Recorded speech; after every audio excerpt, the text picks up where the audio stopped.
You need to set a game plan for 2 years and realize that it's probably going to take you 2 years to get there, and be consistent every single day and simplify it, gamify the mindset of making calls. You're only calling for 4 hours a day. It is not that hard. If you weren't doing this, I mean, you have the potential to make $500,000, $1 million a year for calling 4 hours a day. Or you can work the same job you have been, which is fine. There's nothing wrong with that at all. But it's half a workday of calling, and you don't have to do it forever once you build your database.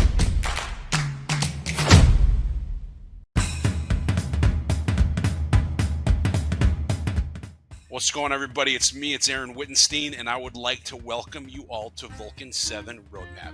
This is where we interview agents across the country, spanning from the West Coast to the East Coast, to the Northwest, to the Southwest, to just every nook and cranny in the entire United States of America, all right? On how to take 1, 2, 3, 4, 5 additional listings a week, okay? So, as y'all know, I'm on the East Coast, okay? So all the way from Seattle, Washington, what do you say? Seattle to Florida is what, 6 hour? 6 hour Yeah, flight? it's a long flight. Yeah. The question is, are you coming to me first, or am I coming to you, or what are we doing here? I think you have to go my way. Yeah, I would if it's only 75 degrees, and for reference purposes, it is January 28th right now, 2025. Okay, so my guy Alex, he has been in business for 5 years, right? 5 years. Mm-hmm. He is in Seattle, Washington. All right. Now, just get this, though. In his 5th year, he has done 21 million. That's right. I said million in production. All right. And what I find to be the best part about it is that what would you say, like 10, 11 million of that comes from circle dialing, roughly? Yeah, circle prospecting, neighborhood prospecting. Mm-hmm. Okay, so I know circle prospecting is known for kind of the long game, if you will, right? Right. So just, would you mind? I've talked enough. Okay, so would you mind walking us through maybe your system, your process, your mindset around it, kind of what your thoughts are? Absolutely. And you're 100% right. I mean, most of the deals that came from neighborhood prospecting were leads that I've been nurturing for 1 or 2 years. I mean, it's a long game when it comes to the neighborhood and circle prospecting. But the thing I love about it is, unlike, expired, canceled FISBOs, which isn't always necessarily bad, but you just have less competition. So, if you can out nurture most agents, which is not actually that difficult to do because a lot of people don't follow up, and the fortune's in the follow up, just watching those leads slowly come to fruition. But a lot of them did come, slowly. I've been doing it 5 years, but I've been calling for 4. And the first year was slow, but as I started to compile leads, and a lot of those being the circle and neighborhood prospecting, now I'm at the point where most of my day is spent following up. I'm not necessarily calling a bunch of new business. So, yes, to answer your question, it came from a lot of it's long term, 1 to 2 year follow up. But my script is extremely simple, and I'm just trying to find people that raise their hand looking to sell. Mm-hmm. So I'm always game for a simple script. So there's a Yeah, couple pieces I want to go back to on that, but I'm always game for a simple script. So why don't you ring me? yeah. Ring, ring. Hello. Hey, Aaron. Yes. Hey, Aaron. This is Alex. I'm a realtor here in Federal Way. I just had a quick question for you, if it's all right. Yeah, sure. What's going on? Yeah, man. Really just curious if, like, a year or two down the line, Aaron, if you had any plans at all of moving off of 14th Street. Well, 3.5 years from now, my daughter graduates high school, so we may entertain it at that point, but not right now. Right on, man. And honestly, I'll probably still be selling houses 3.5 years from now, believe me or not. So I guess I'm a little bit curious when that time does come. Do you have a realtor helping you out, or would you be open to interviewing agents when the time comes? I don't know. I mean, there's like 3 on my block, but I don't. I can't even think that far ahead right now. Hey, I get it. You throw a rock in a crowd in Seattle, you're probably hitting a realtor. So let me ask you this. When that time comes, I'd love to be considered. What I'd love to do is maybe a year or two down the line, just give you a ring up, see if that's still the plan. I'll send you a postcard in the mail. That way you can put a face to the name, and we'll just stay in touch if you don't mind. Is that okay with you, Aaron? It's perfectly fair. Perfect. Sounds good. So that's how I run it. So what then are Hmm. you sending, and what is your follow? Because this is about a follow-up system, right? Like, this Right. is Right. follow-up. What are Hmm. you sending? Hmm. So two things. I didn't get it in that role play, but if I can get the email, I get the email, and I just send an intro email, and then I put them on a weekly email, which is, it's not too difficult to set up and automate. And then I send a mailer, as I mentioned. So it's just a handwritten thank you note. Now on Vulcan, you can set up folders, for your follow up. So depending on if they're a year out, 2 years out, I usually, if they're more than 2 years, I will put them in there, but it's more of like I'm gonna touch them in probably 2 years from now. I'm not gonna worry about them too much. But I create a folder system where the ones that are 6 months or sooner, I'll throw them in that folder. If they're a year plus, I'll throw them in that folder. If they're 2 years out, I'll put them in that folder. And then depending on the month, when they start coming closer to fruition, maybe they're a month or two out, I just move them up to a hot lead folder, and I'm just touching the folders every, when the time comes that they need to be followed up with. Okay, so and then the next people are gonna be like, what does the follow up Mhm. conversation look like? So Yeah. why don't we just totally walk down this path? So basically, just to recap, you've called me, you sent me on a card, you got the weekly email, and let's say that like I'm at that 3.5 year point, and we're, let's just say, 2.5 years in, and we're a year away. What does that conversation look like? Yeah. So I'm just like, should we role play it? Yeah, let's do it. Sweet. Ring ring. Hello. Hey, Aaron. Yes. Hey, Aaron. This is Alex Bradshaw. You probably don't remember me. We actually spoke a year or two back just about your place off 14th. You mentioned your daughter was going to graduate school here in 3.5 years from when we last spoke, and I know it's getting closer to then. Is the plan still to move when she ends up graduating school there? Yeah, I mean, I think probably, a little bit afterwards, we got to figure out if she's staying local for college and, that Right. type of stuff. But I definitely think it may be in the cards. Yeah, right on. And out of curiosity, do you know where you plan on moving next, or is that still up in the We air? we just want something smaller. Yeah. So looking to downsize, it sounds like, but stay in the area. Yeah. Perfect. Well, I work with people just like you all the time, and I know again. You did you ever get a postcard from me or emails? Do you remember me by any chance? Oh man, I get so many emails. I bet. Um, So what I'll do is I'll send you another postcard in the mail. It's a business magnet card, so you can throw it up on the refrigerator. I love when people do that. And what I'll do is I'll give you a call. It sounds like you're still a little bit far out. If you don't mind me asking, is it a 2025 plan for you, or more like a 2026 for you guys? I I I don't know. I really don't know yet. Yeah, great. Well, what I'll do is I'll send you that postcard. And again, I know you're getting bombarded by a bunch of people. I don't want to be a bother to you. Curious, when do you think it makes the most sense for me to follow up with you in the future? You follow up with me towards the tail end of the year. That's fine. Perfect. I'll go ahead and get that postcard sent. We'll talk closer to the end of the year. So Sounds that's awesome. Yo, sorry, I didn't mean to cut you there. That's what my follow up goes like, and I'm just trying to stay top of mind. So I'm even in the works right now with my assistant working on a monthly mailer to my hotter leads that are maybe 6 months out, so that they're getting touched and I'm top of mind. But I'm just trying to figure out when should I call them next to start getting closer to booking that appointment. And if they want an appointment earlier, I'll shoot for it, but ideally closer to when they're ready to make the move. Okay, so Mhm. you're a patient person. Yeah, I'm very patient. I'm not a Okay. super pushy guy, surprisingly. Oh, I can tell. I can totally tell.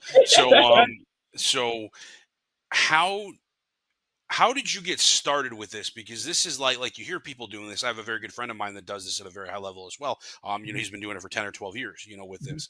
But you're gonna tell the average agent, hey, Joe agent, you're gonna start lead generating, but you're not gonna see anything for the next year to 3 years. Mhm. How do you how do you properly the word pitch is like how do you properly share that with an agent, Mhm. because I think it's a great part of a business. So Yeah.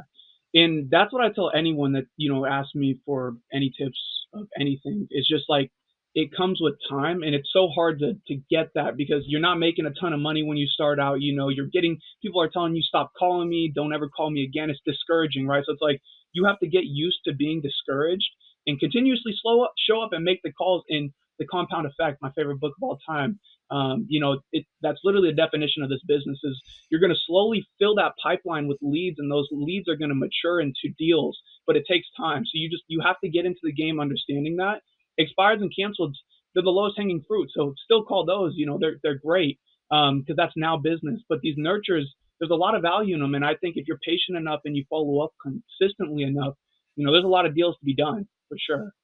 oh yeah, I mean there's a lot of deals to be done. You did 11 million in them, so I mean Right. like there's definitely a lot. It just took time to get there. So all right, Right. so how many hours a day right now are you doing Mhm. actual like future lead generation with Circle? So right now, I'm only spending about an hour a day doing it. And the reason being is when I'm spending about 2 hours on follow up. And I've Well, sort of created a system with virtual assistants so that it's me and virtual assistants that are making these dials. But right now I'm still in the business. I'm still making the calls every day. so you have people calling on your behalf as well, then, correct? Exactly. Right. Okay. How Mhm. many? Because I mean, the thing is the people is like, I want someone to call for me. I want someone to call for me. I want someone to call for me. Right. All right. Right. Where we know that calling, it's hard enough for me to call an expired or Right. canceled or for Mhm. sale by owner or whatever, let alone someone overseas or that's not whatever. Right.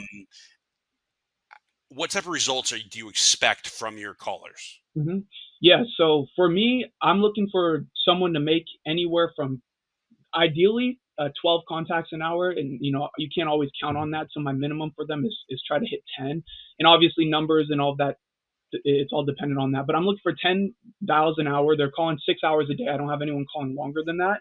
And so for every 60 contacts, my goal is to get one lead. So for every virtual assistant, my goal is to get one lead a day from them. That's someone that wants to sell within 2 years, that gives you a motivation. That's my goal when they're calling. All right, so that was the question I forgot. Thank you for answering that. Mhm. So basically, now for you, Mhm. do you have the same goal for yourself? One lead for every 60 contacts. For me, it's a little bit less. So this last year, because I do track my numbers, every 27 people I call is a lead for me. So I know that they're not as skilled as I am. They might have a stronger accent, maybe not be up to tail with just American social cues, and sometimes that's what turns leads off, as we know when we call. So I don't expect them to be as good as me, but I just want them to be half as good. And I don't think you should ever hire anyone until you actually get in the business and do the calls yourself. Because if you don't have the skills to convert, you're just wasting your money. You know what I mean? Oh, totally understand. Mhm. All right, so when a lot of people start prospecting, Mhm. the thing is called expireds, Right. call for sale by owners. Mhm. And I mean, the skill set just isn't there. I mean, it takes a while, to get to, the numbers you need to get to. So, how did you get into this? Mhm. So it's so funny. Vulcan got me into it. So I saw you guys had like I believe it was like 30 days if you don't take a listing, then I believe it was like the month is free. Hmm. So I was like, all right, let me sign up for it. And this was like 3 4 years ago. And God, I kid you not. I mean, I was making my calls for the first week, and I didn't know what I was doing at all. But I was leaving voicemails for a lot of them, and I had someone with a piece of land call me back, and she was like, "Hey, yeah, you called me about my land. We're looking to sell it." And I took the listing. In the first week, it was the luckiest thing in my entire life. A little like $100,000 piece of land in South Seattle. And so that's what got me into it. Now, obviously, I've had coaches. Steve Powers is one of them. But just Vulcan was really the start of getting into the calling game and watching a lot of YouTube and hiring coaches. Of course, that's been a ton for me. So Got it. So you got the one sliver of a land deal, and then you started just YouTubing around, right? yeah, And the next thing you know, you're doing 21 million a year in business. yeah, It's definitely something that and by the way, just so everybody wants to know, okay, he is only 23 years old. All right. I know you didn't want me to say anything, but those that baby face right there just yeah, gets yeah. look at that face, look at that face. 23, 23 years old. I wish. My God, doing 21 million. You should have done 23 million at 23 years old. This is unacceptable behavior. Man, I know. I'm This fired. is just on. You're done. You're done. Please leave. Please leave. Okay. So, as I digress here, okay. Now, do you do any expired for sale by owner calls at all, or do you just focus on the circle stuff? Yeah, so as of January 2025, I was still calling expireds and canceleds, and calling them on the weekends too. And a lot of people don't know that. That's when you're gonna have a lot less competition. So Saturdays and Sundays are actually the best days to call expireds and canceleds. Maybe not at 8, but at 9. Yeah. Anyways, for me, I don't call them anymore. I'm more into pre foreclosures, probate leads, and circle prospecting follow ups. I do a lot of fix and flipping now as well. So it's I'm not hitting the expired and canceled, but they were lucrative for me. I was doing 4 or 5 deals a year from them, and over here that's great GCI. I wasn't dominating with them, and part of it's because I'm not super pushy, which is probably my downfall. But that I did call them for a long time, and I do recommend everyone, if you're newer, to make the calls on them because they want to sell. So currently, right now, you're a numbers person, so I'm assuming you track like just about everything, right? Uh-huh. Um, How big is your pipeline? Yeah. So like, how many leads do I have, or How how many leads? many? How many leads do you have between today and 2 years from now? I have 1,097 in my folders. Yeah. So these are all people within 2 years that want to sell, that over the last 4.5 years I have compiled. Now I don't win them all again, and that's but it's a lot of it is I literally have too many people to follow up with now. I don't have enough time to make the new business calls, you know. So that's how many people are in my pipeline. I don't have a number as far as like how much that is in listing volume, but I my conversion is low. It's not like I'm going to convert all 1,000 of those, but you know, Sure, those are all people that want to sell within 2 years with the motivation. but even if you do 10% of that, you know what I mean? Like that's Right. still 100. You do 5% of that. Yeah. It's 50 listings, and and I'm assuming your average sale price is what, like a It's million like bucks, five it, hundred it thousand. yeah, it's a little bit lower because I'm like 35, 40 minutes south of Seattle. It's like 500, 600,000. So So you get 50 times 50. That's a lot of money right there, man. You yeah, know, that's a good deal. that's a square business you're running right there. So Um, with these phone calls, what hours are you calling? Yeah. So I was calling 7:30 to 12 p.m. for the last 3, 4 years. Now I'm starting to call at 9 a.m. I've kind of switched up my schedule just because I'm not calling expireds and canceled. But you do want to be the first on those, so I started calling at 7:30. But I was am very strict between 8 to 12 p.m. Just or now it's 9 to 12 p.m. Like these are my hours of prospecting. My phone's on do not disturb. If you want to reach me, you can text me, but I'm not picking up any phone calls. Even from my mom, I love you so much, but unless it's an emergency, it's got to be after 12 that I'm picking up the phone. So So so when you're focused.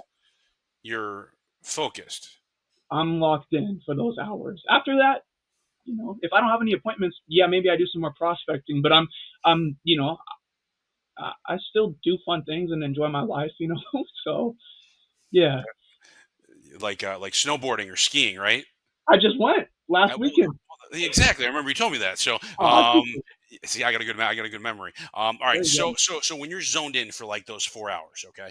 Um, and okay, let's just a nor I don't want to say a normal, but your typical agent during that period of time, they get a phone call from a seller. All right, and the seller needs to speak to you right now because it's an emergency.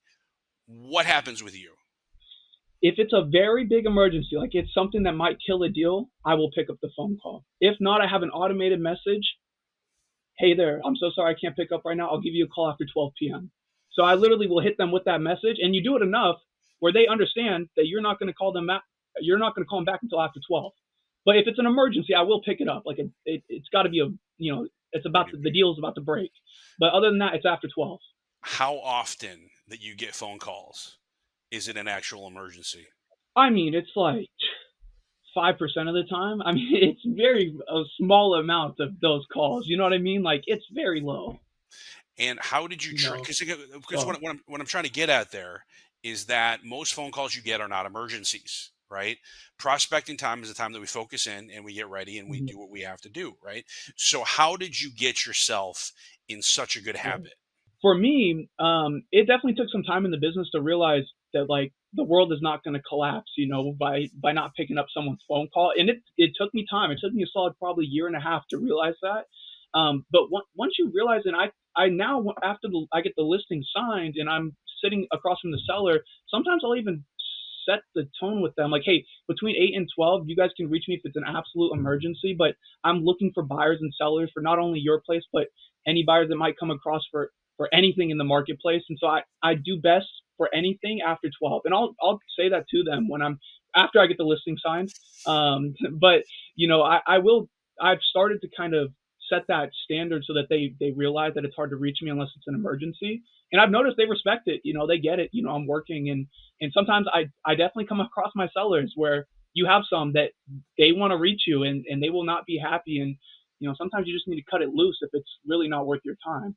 So I've even had a couple clients that I fired down the line just because of it. So yeah, I guess it's just taking me time to build that habit in coaching.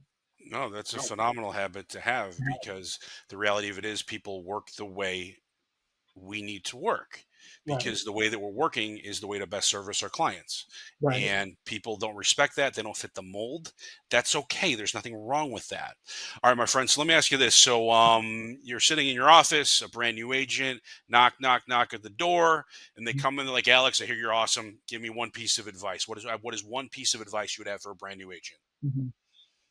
You need to set a game plan for 2 years and realize that it's probably going to take you 2 years to get there, and be consistent every single day and simplify it, gamify the mindset of making calls. You're only calling for 4 hours a day. You're only calling for 4 hours a day. It is not that hard. If you weren't doing this, I mean, you have the potential to make half a million, $1 million a year for calling 4 hours a day. Or you can work the same job you have been, which is fine. There's nothing wrong with that at all. But it's half a workday of calling, and you don't have to do it forever once you build your database. So set the next 3, 4, 5 years and understand it's going to be hard. It's going to be a grind, but you need to keep putting in the work and make the calls. That's really where the learning comes from, is making the calls, and just continue to grind. That would be my biggest thing, is just set it as a long-term plan. So I agree. I think it's phenomenal advice.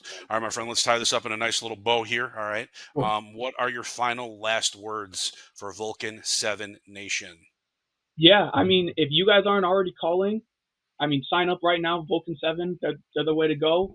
Sign up with them, start calling the expired cancels, and they give you neighborhood search data if you need it. So you have everything in one place. I'd give them a ring when the time came. And yeah, if you ever need anything, I guess reach out to me or Aaron. There we go. There, reach out to him. Reach out to him. All right, my friends. So let's say, for example, someone from somewhere has a referral for your Seattle, Washington area. How does one get in touch with you? Yeah, I mean, I guess, is it okay to plug a phone number in Yeah, Instagram? give you that. That's why I asked. Yeah, I appreciate you. Yeah, so You're Instagram welcome. is Bradshaw Sells. It's pretty simple. And then my phone number is 253-250-7520. So give me a ring or a DM on Instagram. We'll make it happen. Beautiful, baby. All right, man. I want to thank you so much. This is great, and I'm just excited to see what happens for you in the future. So thank you very much for being here. Okay. Thanks, Aaron. Appreciate the invite. You're very welcome. Now, don't forget, everybody, go make some money, and don't forget to, where is it right there? Trust the process. Y'all take care of yourselves. Be good now.